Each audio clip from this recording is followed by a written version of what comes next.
Welcome to Start Again, a game by 2.5 Studios. A mystery visual novel death game scenario where a man named Sebastian wakes up in an unknown location with 3 strangers. Together they have to find a way out, one way or another. With that matter,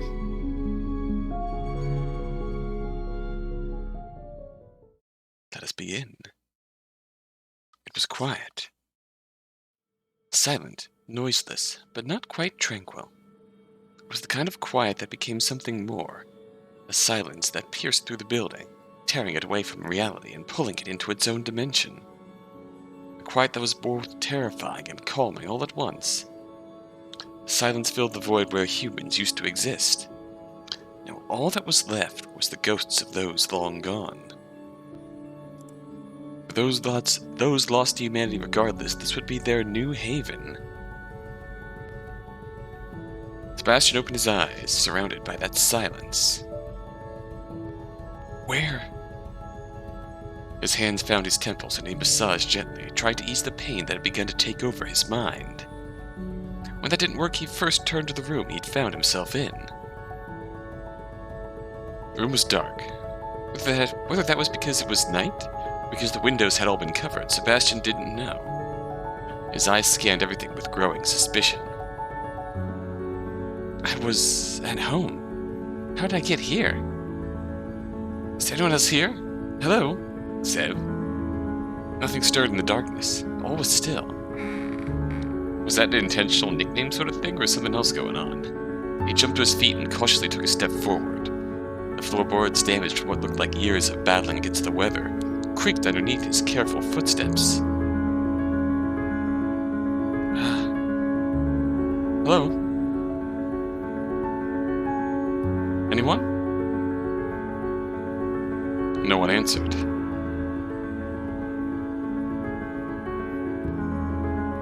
If there's any ghosts here, I promise I'm not an exorcist. I'm not even sure how I got here, but I don't mean you any harm. I'm just gonna leave now, okay? Sebastian walked towards what looked like to be the entrance to the house. The door was large and imposing, made of faded wood with deep engravings. Thick scratches ran down the wood. Sebastian took the door handle in his hand and attempted to turn it, but was met with a loud click instead. Locked. There it is again. Eh? Sebastian being external dialogue, Sev being internal narration. Oh god, Miss Ghost Lady, I'm really sorry. I didn't mean to encroach on your territory and I really wanted to leave, like, really, so please, would you let me out? I'll never come back and I'll make sure no one ever disturbs you. I'm gonna die.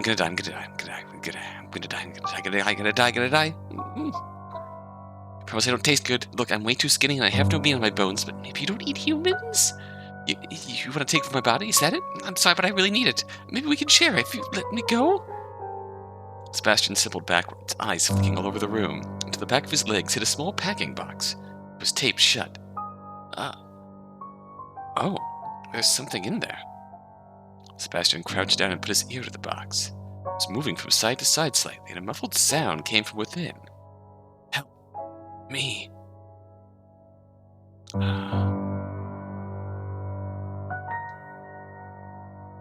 Come on, Sebastian, you've watched a horror movie or two. Is the ghost more likely to curse me if I open the box, or if I leave her in there? Okay, I'm opening it. Here goes nothing. With one swift movement, he ripped the duct tape from the top of the box and pulled open the flaps. Inside was a little girl, with hair almost as pale as the moon, sitting there, huddled into a ball, with tears in the corner of her eyes. She did seem to be a ghost. Oh, child! Are you okay? No. Where am I? I don't know. I just woke up over there. Oh. Come on, let's get you out of this box, okay? Sebastian held out his hand and silently prayed she wasn't a ghost. When her hand met his, instant relief washed over him. Okay, not a ghost. I thought you were a ghost. Wait, you're not, are you? The little girl shook her head, her long hair flowing from side to side. Okay, that's good. Well, my name is Sebastian. What about you? My name is Nini. Okay, it's nice to meet you, Nini. I'm not sure how we got here, but it's about time we left, don't you think? Nini nodded her head, using her sleeve to wipe the tears out of the corners of her eyes at the same time. Let's take a look around the room, alright? Maybe there's other people here. Or if there's not, why is it just the two of us? Sebastian couldn't help but cringe with each step the two took around the room. The creaks and groans echoed through the house. If anyone or anything was nearby, they would have been heard easily by now. Sheets laid across much of the furniture, and dust laid across the sheets. Whoever had once lived here had left quite some time ago. Mr. Sebastian? Yeah? I think there's someone over there. Nini pointed into a dark corner of the room. Dated pieces of furniture concealed whatever was hidden over there. How do you know? I thought I heard someone say something. Oh. Okay, well, I'd love to look, but now I'm suddenly thinking about the ghost thing again. There's no ghosts here, silly. Ghosts aren't real. Whoa there, little lady. What do you mean? Of course ghosts are real. Really? Yes. The summer of '64 when I met my first ghost. You're not that old. Nope. Okay, I may have never met a ghost, but I'm certain this is a haunted house. And how can you know? That's all the telltale signs. 1, strange noises. That was me, though. 2, all the doors are locked. Couldn't someone else have locked them? 3, it's way too cold in here. Is it the middle of winter?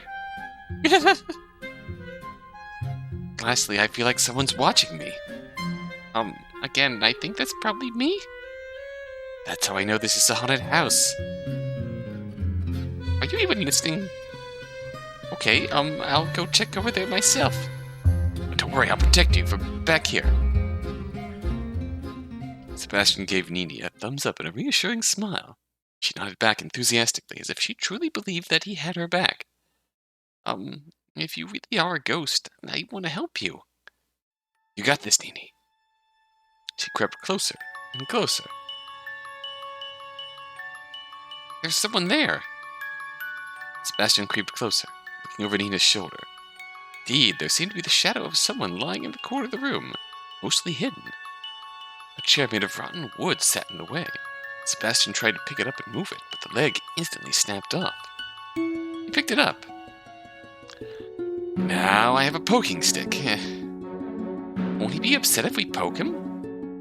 I'm sure he doesn't mind being poked. Hey. Hey. Well, good news, he's not dead. Yay!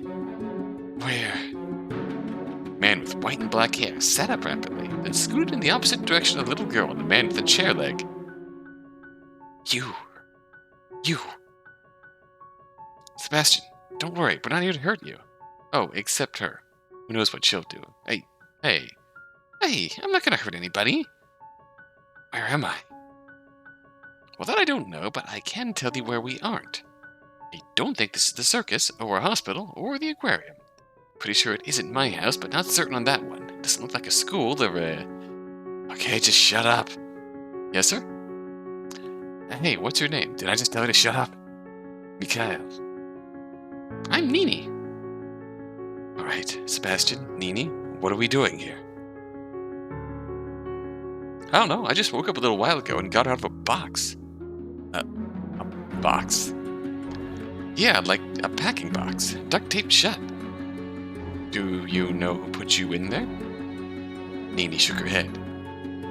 I don't remember anything. So let me get this straight. None of us remember how we got here, and now we're in some kind of haunted house. That's what Mr. Sebastian said anyways. Fine, a haunted house. Why do I feel like if I told you we were in a haunted house, you would have told me to shut up? Because I would have. Fair enough. Cal stood from the ground and brushed himself off. Okay, Sev, Nini, we need to get out of here. Where have you searched? What? I said, where have you... No, I mean, what'd you call me? Sev. Uh-huh. Isn't that your name? Well, people usually call me Sev, but I don't remember mentioning that to you. Well, well. Do we know each other? You wouldn't forget me if we'd met before. Look at this handsome mug. Yeah, we don't know it. We don't know each other. I wouldn't forget someone with such a big head. Hey, Mikhail. You seem like a Mika to me. His face turned pink. Oh? Call me Mikhail, or use that big head of yours to open the door. Seb put up his hands in fake surrender. Fine. We tried the door, but it wouldn't budge. I don't think even my head would change that, Mikhail. Attention, phantoms! A timer has now begun. You have 2 hours to escape before the house is decimated. Uh-oh. We're in danger. Pam?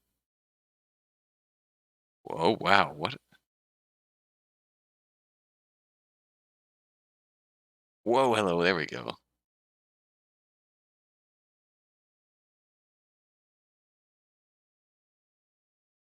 Oh, this is neat. Choose your favorite color. Oh, I think my mouse is acting up. Yeah, my mouse is acting up. Beautiful. Art is my passion. Good luck. A time appeared from somewhere unseen, projected onto the wall. In front of their eyes, it changed from 2 hours to 1 minute, 1 hour, 59 minutes remaining. What the hell? Who said that? Wasn't me. No shit, Sherlock. Sound like it came from a speaker. Is someone watching us? Do you think it's some kind of pervert? No, I think it's someone that wants to see all 3 of us dead. That seems worse. What's going on? Just going off of appearance, Nini and Mikhail are obviously related here.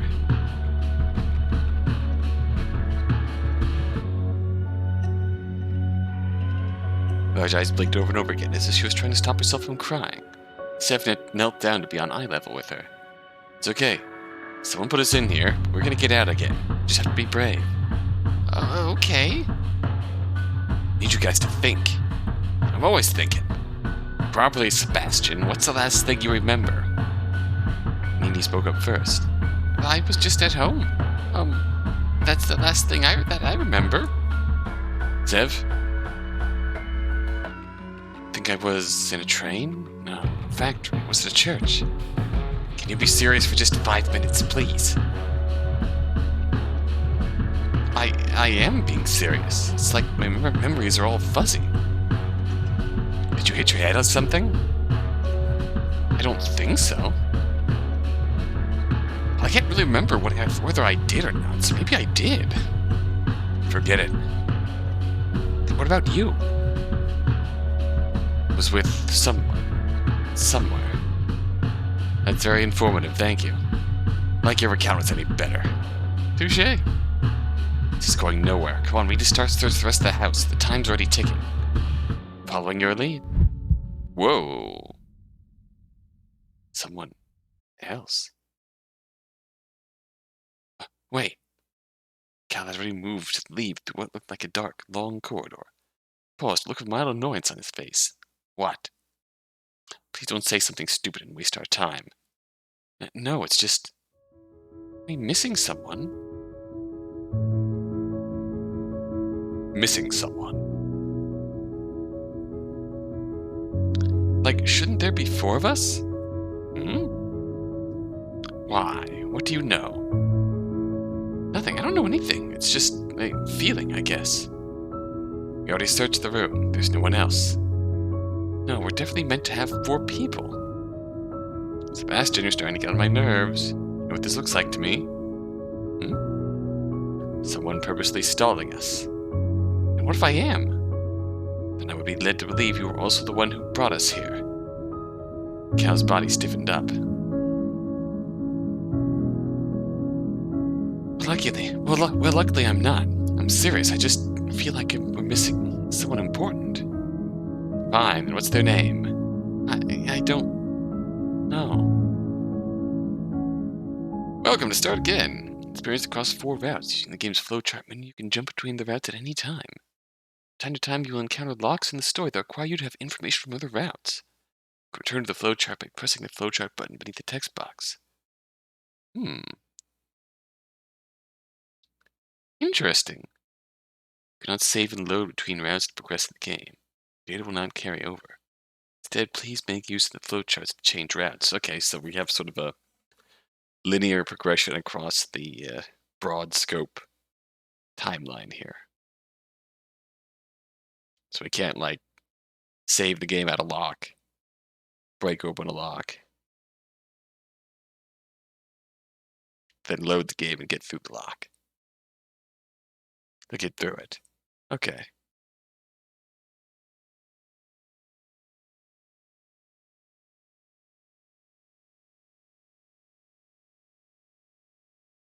Well, that makes sense. Oh, wow.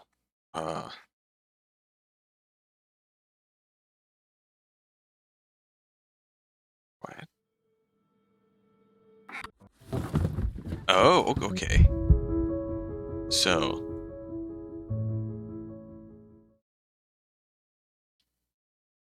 4 routes. Church, the first carriage, the factory entrance. Okay. Let's jump to the factory entrance then. Constant drone of many machines working together to become one. The buzzing, the whirring, the hissing all mixed together to become an insistent whisper.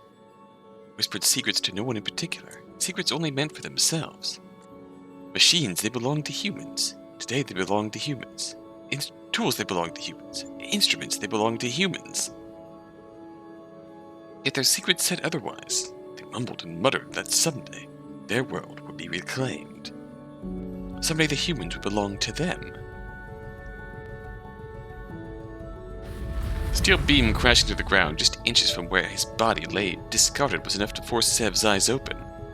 He jumped to his feet, his heart rate racing faster than what would be considered safe. What the? The other came crashing down a short distance away, the metallic sound loud enough to rattle his bones. His eyes took in his surroundings. A large open space made of cement and metal. The windows were black. But whether that was intentional or soot had dyed in a color so dark he didn't know. Broken machinery lay discarded in the dark corners of the room. By all accounts, it seemed to be a forgotten, dated factory of some kind. How did I get here? Or even is here? A groan came from above, and a shadow passed over the cold cement floor. That's when Sev saw it. A young girl, her eyes tightly shut as her chest rose and fell peacefully. Deep in sleep, she was unaware of the beam directly above her that swayed to and fro. Shit! He ran before he even had the chance to think. The beam creaked on its last legs. Just as he scooped the little girl into his arms and jumped to safety, it came crashing down to the ground and with a boom. Dust flew up from the ground, coating the pair. Jeez, who built this place? Tell you what, it's definitely overdue for a safety inspection. If I had to guess, I would say it's going to fall. I'm not a safety inspector, though, but this is definitely not OSHA approved. Dad? I don't think so. Unless someone hasn't told me something. Ah! She wriggled from his grip, treating a distance away and eyeing up her surroundings. Where am I? I don't know. Hey, I just woke up a second ago as well. You can trust me. I realize that comes off as untrustworthy, but you gotta believe me here. My name's Sebastian. Sebastian. Special people call me Sev, though. Sev? My name, it's Nini. Okay, it's nice to meet you, Nini. So you don't know how you got here? No. Alright, let's just get out of here for now. Go to the police station and get them to find your family, and they can come pick you up. No, I don't want to see them. Okay, well, you still don't want to be stuck here, right? So then first step, we'll leave, alright? Okay. Sevi, can I hold your hand? Oh, she's scared. Sev smiled, trying to put on a face that would calm her. Of course, there's nothing to be scared about here. He held out his hand, and she quickly took it. Small, fragile, and trembling. Their first stop was a large door that seemed to face the outdoors, but no matter how much he jiggled the handle or pushed and pulled, it wouldn't budge. A window it is. Seth picked up a small scrap metal pipe that had been tossed into the ground. The weight was heavy in his hand. Stay here for a second, okay? Don't want any glass to get on you. Okay.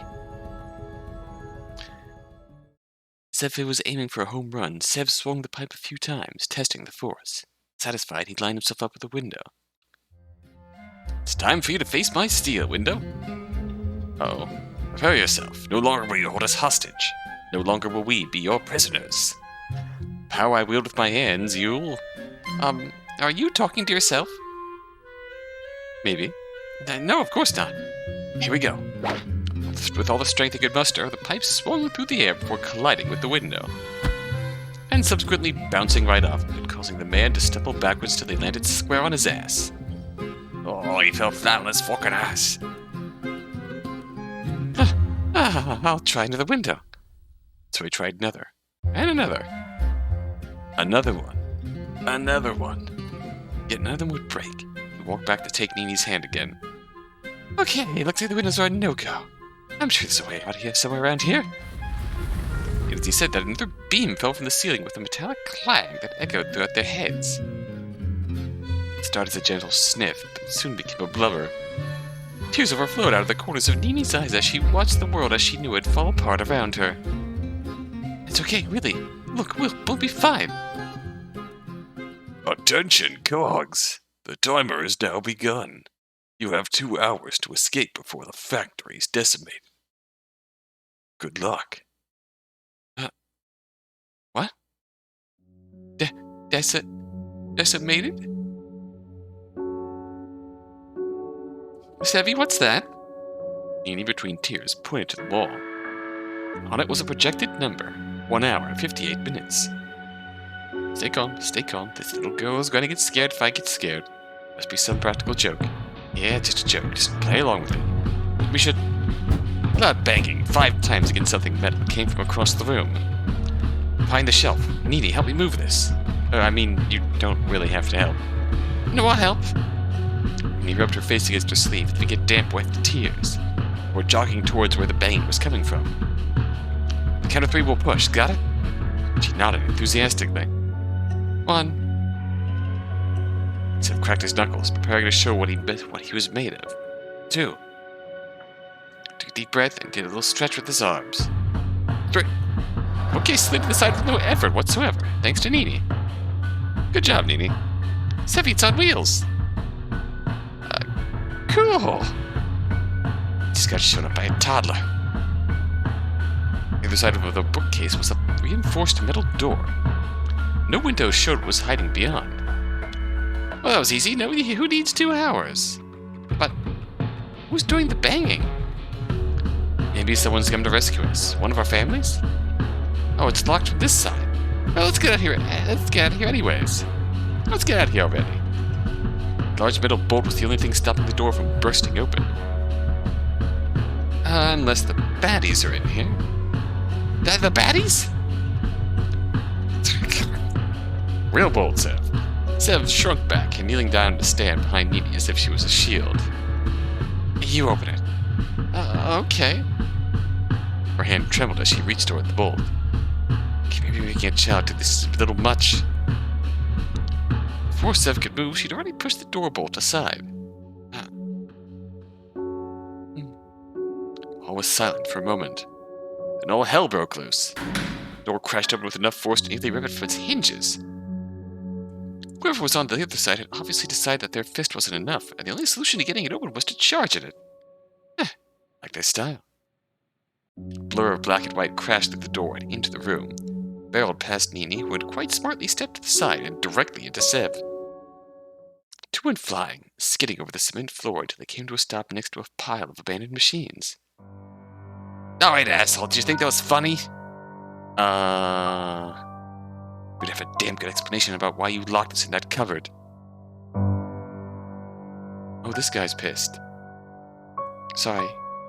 I thought you were the janitor. Do I look like a janitor to you? That was the right time to be having it. Trying to crack jokes. Sev looked at the man who was hanging above him. White and black hair hung from his head to dangle above Sev's face. It seemed like his outfit matched, too. Yeah, did you find the broom in there? You! Mika, no! Oh, hello there. What, another one? I don't remember hiring two janitors. Not janitors, you piece of shit. Where the hell are we, and who the hell are you? Oh, I'm Sebastian. You can call me Sev if you want. That's Nini. We don't know where we are. Okay, Sebastian, why are we here? That is a fantastic question.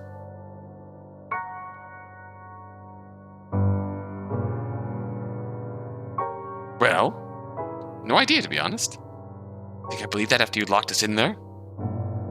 Oh yeah, I was actually lying about that, sorry. Just to be a little shit. He didn't say anything further, he just silently raised his fist and swung it downwards. Game over. Please, Mika, that's enough! The young woman caught his fist at the last second before it swung into Sev's grinning face. Honestly, Sev, that's just not really the time to be a little shit. Ah, fine. Sevy, are you okay? Nini, I told you there were baddies back there. I don't know if I can go on. Don't worry, I'll protect you. Her arms out, standing in front of Sev. Once again, she seemed to have ended up as a shield. Very noble. Look at him, cowering behind his child. Don't you have any conscience? What's that? Sev finally got to his feet. His back ached where the two of them had skidded over the ground, rubble and all. Believe it or not, we're actually stuck in here, just like you, Mika. Here's Mikhail. Don't call me Mika. I'm sorry. He's just a little cranky right now. I'm not cranky. We're stuck in a tiny room, and when it finally opened, these two were here. Should be more suspicious of them. One of them is a little girl. Why don't we start over? Great idea. You guys getting back in the closet. We'll push the shelf back over. Sev, I'm going to hurt him.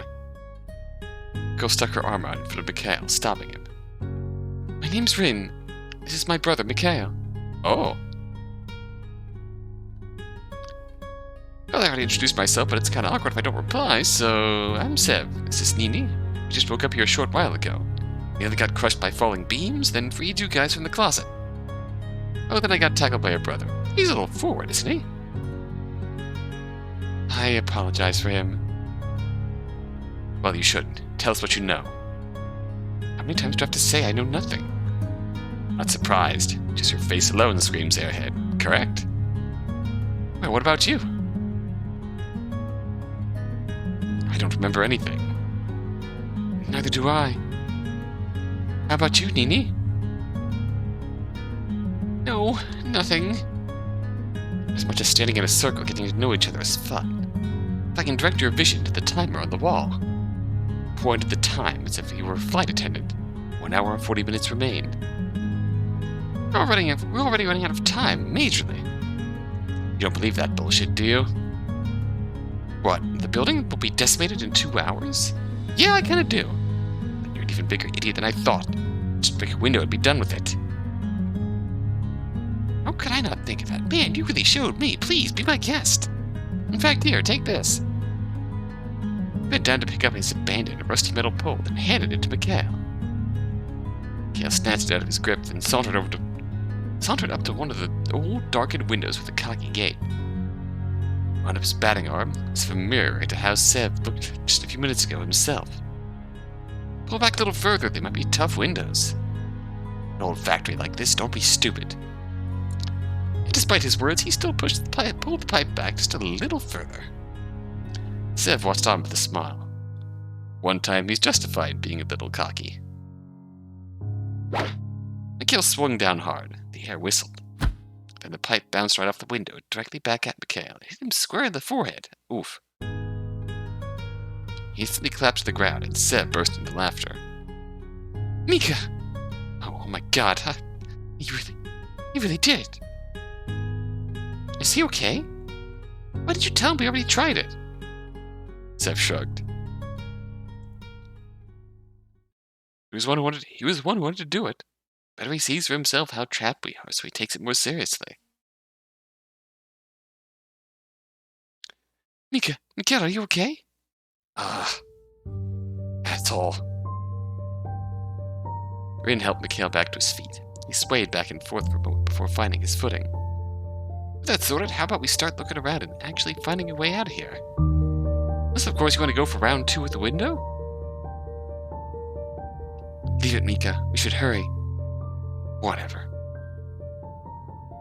We'll search over there.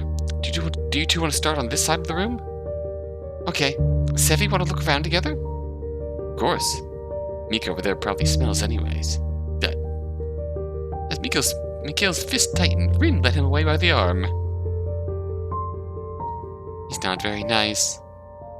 Neither am I. It's a terrible personality all around. Really rancid. Just like me. Delightful. Well, that doesn't matter. We're only gonna be stuck with them for a little while. Come on, let's look around a little. Pot, meat, kettle. Sev. Pot, meat, kettle.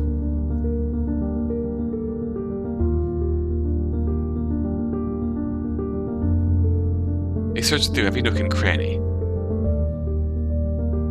Careful of anything further falling from the ceiling, but it seemed to have stopped already. Everything was covered in a layer of rust. Whatever this factory was once used for, it was long in the past. Sevi, what do they make in factories?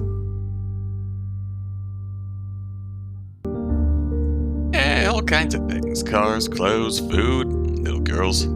Hey now. Little girls? Yeah, maybe you were made here. Be silly, little girls don't come from factories, they come out of their mom's bellies. Like little parasitic aliens bursting out from their chests. Sev! No? You're just an asshole. He shook her head. No. Fine, maybe you're a little too young to have watched that. Hey guys. I think we found something, but, well... She looked awkwardly back over her shoulder, where Mikhail was desperately trying to push a large piece of machinery to the side. He didn't look like he wanted to ask for help. Can you come help? With pleasure. The trio approached Mikhail, who was red in the face and panting. I said I didn't need any help. You haven't even moved it an inch. I have. Step aside. We've got this. Go on, Sev. Flex your noodle arms. We? What, you're gonna make the kid do all your dirty work? I'm strong too. I can help. And push. Savatini leaned up beside the old machine. It was definitely heavy, but in just a few moments it was pushed aside. Okay, then well done. There we go. It was all Nini. Okay, that was actually cute. She flexed where her muscles would be if she had any. A door. Looks like this is the right way. Ah, what's this? Beside the door were 2 screens, one awaiting a password and another with 4 colored buttons on it. We need a password to open the door. Suddenly, the 4 colored buttons started lighting up, one at a time until it stopped, awaiting input. It's just like one of those kids' memory games. Are you any good at them? I have a terrible memory. That's one way to find out. Don't mess this up for us. I'll try my best. Red, red, green, yellow. Red, red, green. Blue, red, green, blue, green, yellow. Blue, red, green.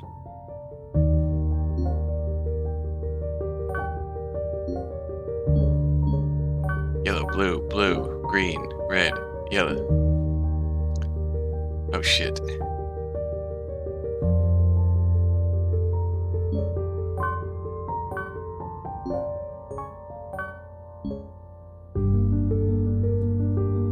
Memory champion, hell yeah. As Sev pressed the last button, the screen went dark before lighting up once more with the word. Enter. Enter? Is that meant to be the password? That's a dumb password. It's like making your password open sesame. But worse. Oh, whatever, I'll try it. What is the code? Enter. Oh, we can save here. Open sesame.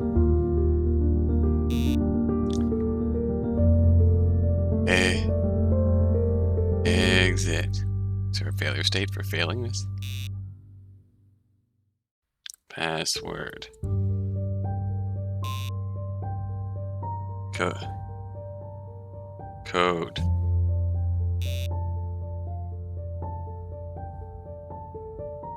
The door opened with a low metallic groan that seemed to match the rest of the building. Beyond it was pure darkness. We have to go in there? Stay close to me, Rin. Okay. No, scary. I don't want to go. Sev extended his hand once again to the little girl, who took it eagerly. I'll scare away anything that's hiding in the dark. By hiding behind you. Okay.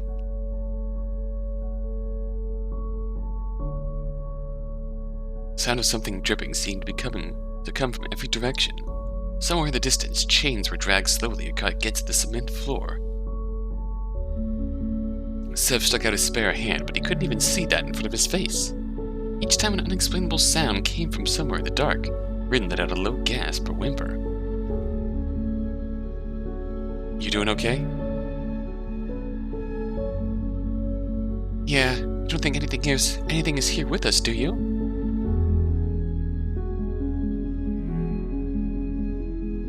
I don't know. Of course not. Gotta be something we could use for a light. A light. I don't know. Seth felt through his pockets for anything that could help with the encroaching darkness, but came up empty-handed. I think he had in his pockets before, like his phone was gone. Wait a second, who took all my stuff? Rin, Mikhail, do you have anything? The answer to his question was silence. Well, if you don't, you could answer me. Oh, bad ending. More silence followed. Guys? And he noticed it. The tiny little warmth that was sitting in his palm was gone. Nini? Shit, where did I? Must have gotten split up from the others. Nini? Rin? Mikhail? Mika? Nothing. Not even calling him Mika got a reaction from him that he truly wasn't within earshot. It's okay, it's fine. Just go back the way I came. Every direction seemed to be the same. Darkness, darkness, and more darkness. Suddenly, Seb felt very alone. Oh, hello. Church, train. He clutched his head. A pain shot through from the base of his skull all the way to his eyes. He pressed his palms against them, trying to calm the throbbing. What? Where was that? Another pain shot through his skull. He fell to the ground, his hand still clasped to his eyes. It's not meant to be like this. I made a mistake. Whether he waited for 5 minutes or an hour, he didn't know. Surrounded by a blackness that rivaled the night sky, he waited. Waited for someone, anyone, to help him. And all that awaited him in the end was the end. As the factory fell down around him, one thought entered his mind. Someone has something that can help. Yep, there we have it. We can now get through here, though.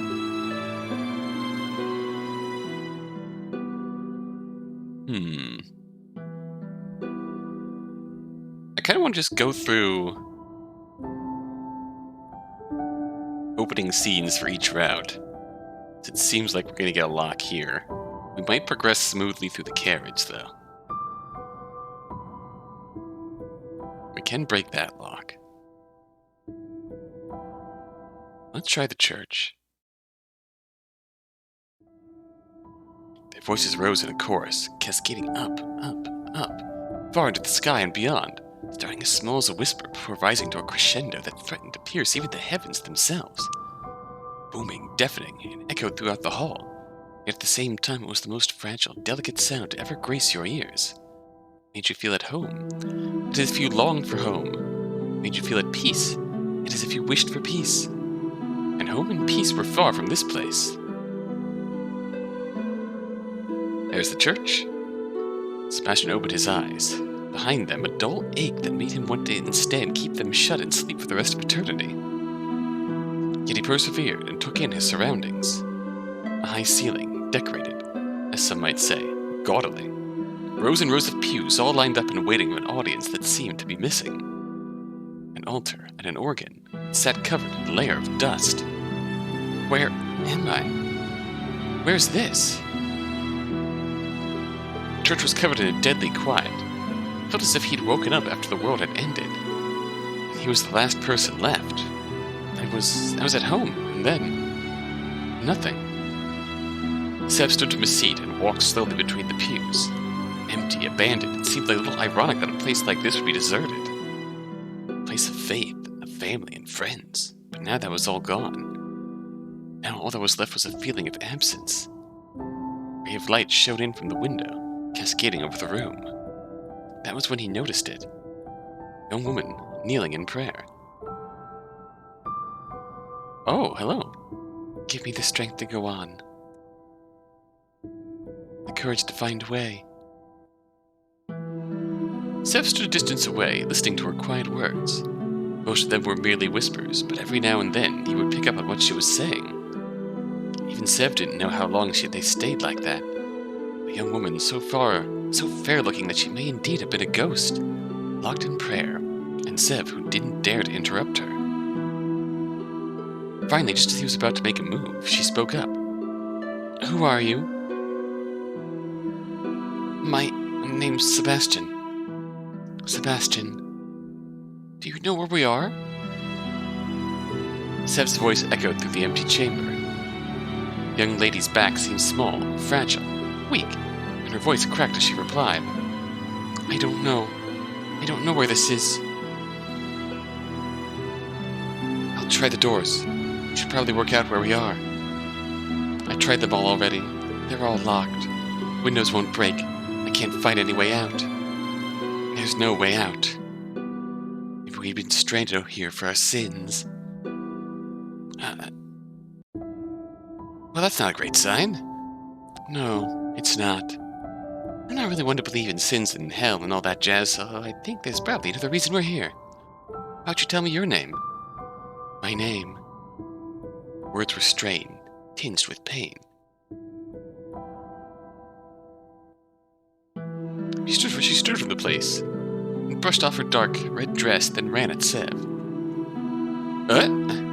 Before she had the time to react, she had already wrapped her arms around the brown-haired man and buried her face into him. I don't know what my name is. I don't remember. Maybe I never had one in the first place. I don't know where I am, why I'm here. I'm so scared right now that I could cry. For some reason, seeing you puts my mind at ease. I feel as though you're important. I can trust you. Awkwardly, Sev wrapped his arms around the young lady and patted her back. Sorry, that must be hard on you. I also have no clue why we're here, but we'll find a way out. By the way, my friends usually call me Sev. You can too, if you want. Sev. Okay. How about we... Attention, precons. The timer has now begun. You have 2 hours to escape before the church is decimated. Good luck.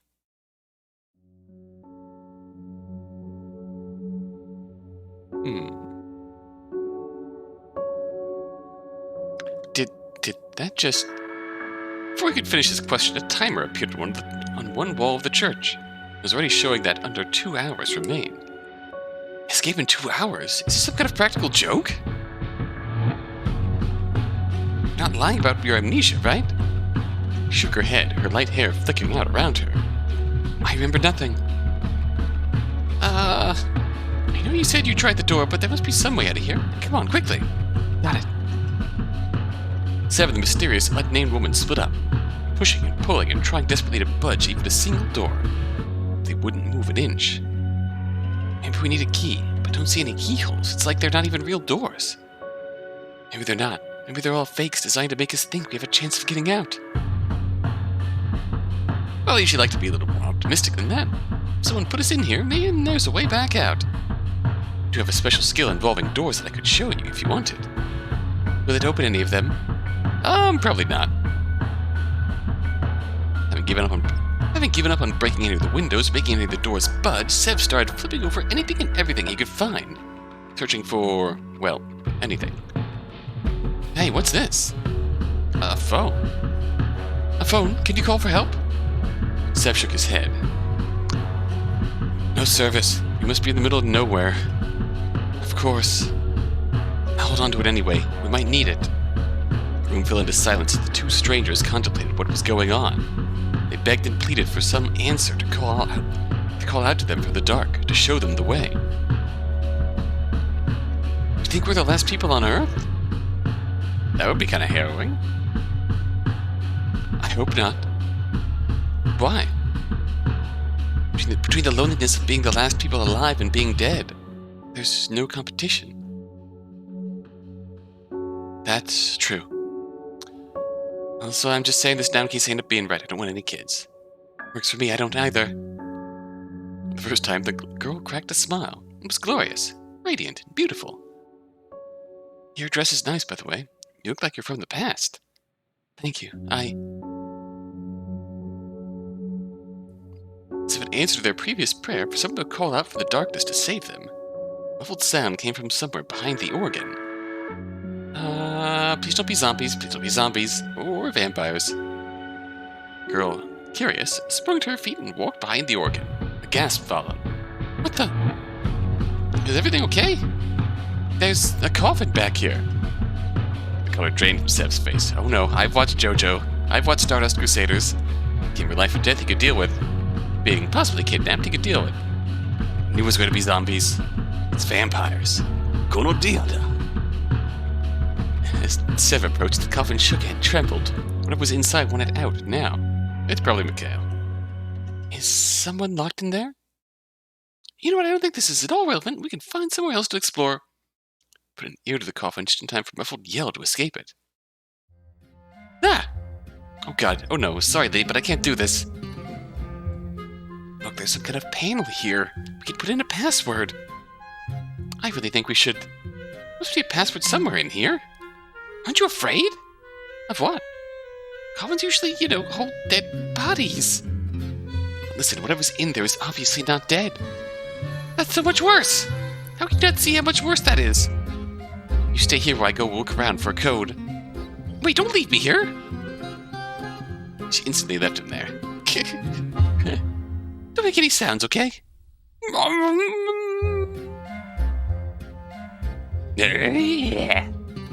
I say don't make any sound.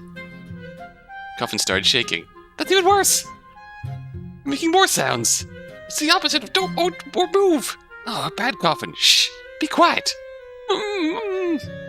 This is how I'm going to die from a zombie attack in a church in the middle of nowhere. Who? Ah! Hee. Oh. Okay, that's an adorable expression. That's not funny. Did you find anything?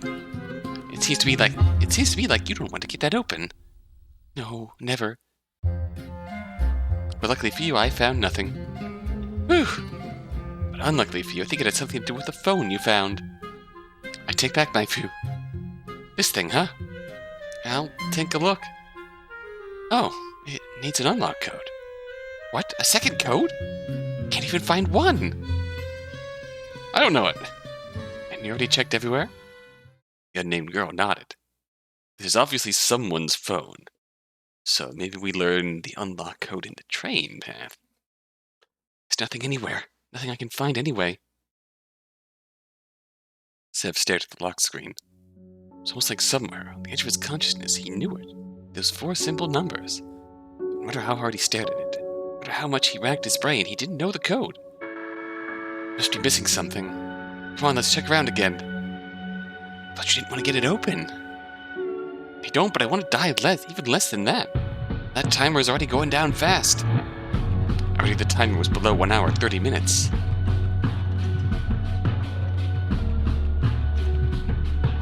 What was once a respectable but somewhat dusty church became what could be almost described as a bomb zone. Furniture had been upturned, pushed aside, flipped on their sides, searching for something, searching for anything that would give them a clue how to proceed. Seconds became minutes, minutes snowballed into an hour, and soon the timer ticked down under 10 minutes. It's no good, is it? I can't give up now. The girl shook her head. It's okay. You're tired, aren't you? Seb's clothes were already darkened with dust and dirt, and his face was covered in a layer of sweat. The past hour he had truly torn this place apart. He was left panting and gasping for air as he collapsed onto the one pew that was left standing. The young woman, with hair and skin so fine, sat down next to him. I suppose this is the end. Don't say that. It's okay. I know when to give up. It's a shame, because I feel like the future had more in store for us. I don't know why. No funny jokes? I'm sorry. I missed something. This is my fault. Just to confirm, we're on the bad ending path. Interesting, Rin's path seems to have two endings. Another bad ending. This main path.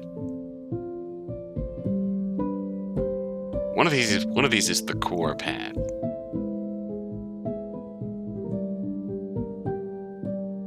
Here, it's hard to say.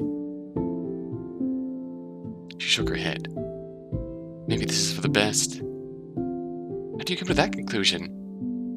If there really is a zombie in there, and by not letting it out, we're saving the whole world.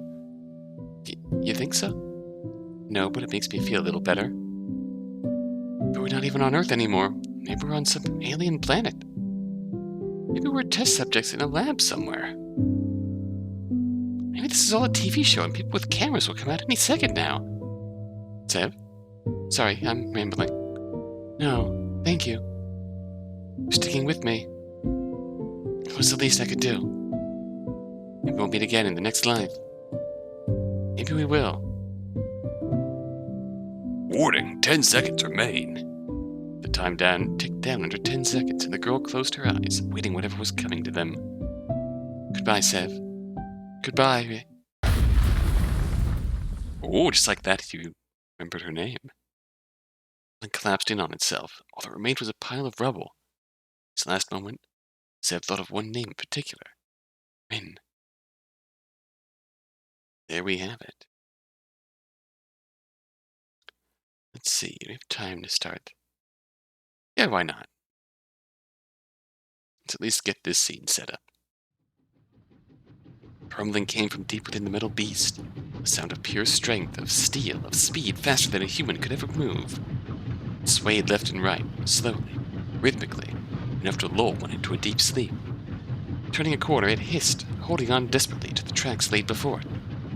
Perhaps the people inside that metal beast may have stayed soundly asleep, if not for the low, mournful dirge of the horn that echoed throughout the chambers.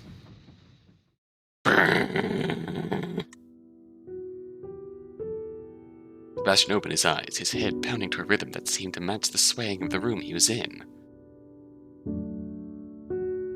The art style of these backgrounds seems to have like a really dreamlike quality to it. The almost wisps. The textures. It's really cool. His eyes passed from wall to wall to the scenery that spread by just outside the windows, and finally to the man who rested his head on his shoulder. Huh? Who is that? His hair was unruly, tilted in a way that made Seb think that he'd been asleep for some time. Unconsciously, he reached up to tame his own messy locks. The man's hair was white and black, almost perfect except for the obvious regrowth one could see from this close. Oh, it's... His head pounded harder as he stared at the man's sleeping face, an electric pain that sat behind his eyes. Mika. Mikhail, Mika, wake up. Seb held onto Mikhail's shoulder, carefully shaking him until his eyes opened drearily. It was somewhat like looking into a mirror to the past. The man named Mikhail looked first out around the room, before moving on to glance outside the windows at the scenery that passed by in a blur. And lastly, his eyes went to Sebastian. He froze for a moment before wincing his eyes in pain, as if his head was throbbing just the same. Sev. Last time I checked. Sorry, I must have fallen asleep. We were not on a train, if I remember correctly. Sure looks like we're on a train to me. Mikhail sighed before standing from his seat and looking around. Yeah, we're on a train now, but why? Usually trains are for traveling home from one place to another at a decent pace? No shit. Well, some would say that trains themselves are becoming obsolete. There's better methods for traveling from one place to another. Alright, thanks, asshole. That's enough about trains. Mikhail forcefully covered Sev's mouth with his hand. The sounds of muffled words could still be heard clearly, which led Mikhail to believe that he was indeed still muttering about trains. Hey, shut up. Look. It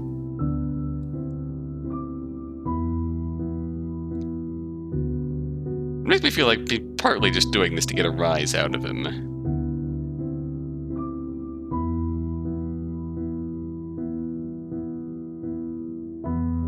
And others. And that at his core, Sev is probably a good person.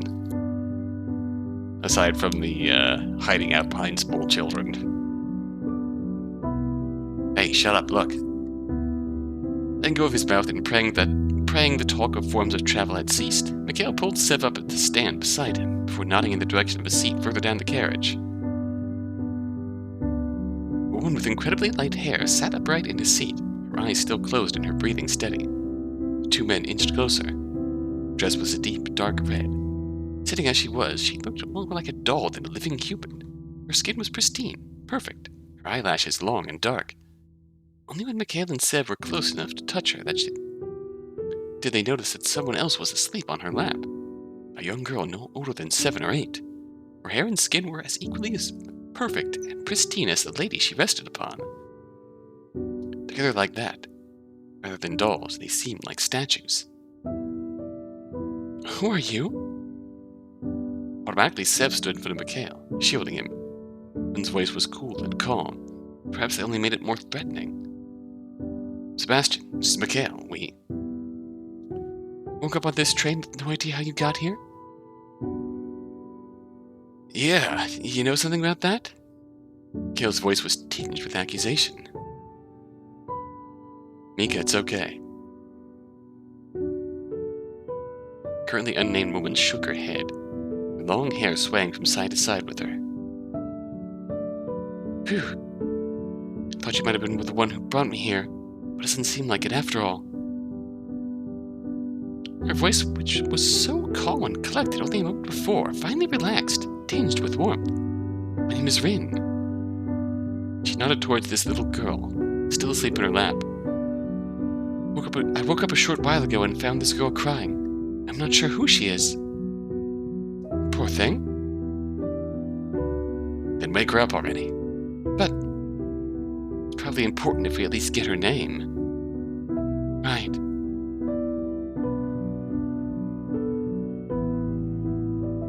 Rin gently stroked the girl's hair until her big eyes finally floated open. She sat up and looked at the newcomers wearily, her eyes dashing from Rin back to the two unknown men as if asking if they were safe. Rin nodded to her. Did you also get brought here? Brought here? I remember someone carrying me here. Well, that's not a good sign. Sev knelt down so you could be on the same level as the young girl. Hey, it's gonna be okay. Work out why we're here and you can go home to your family, okay? But first, why don't you tell us your name? My name's Sebastian, but you can call me Sev. That's Mikhail, you can call him Mikhail. Then, secretly likes it if you call him Mika. Don't tell him I told you.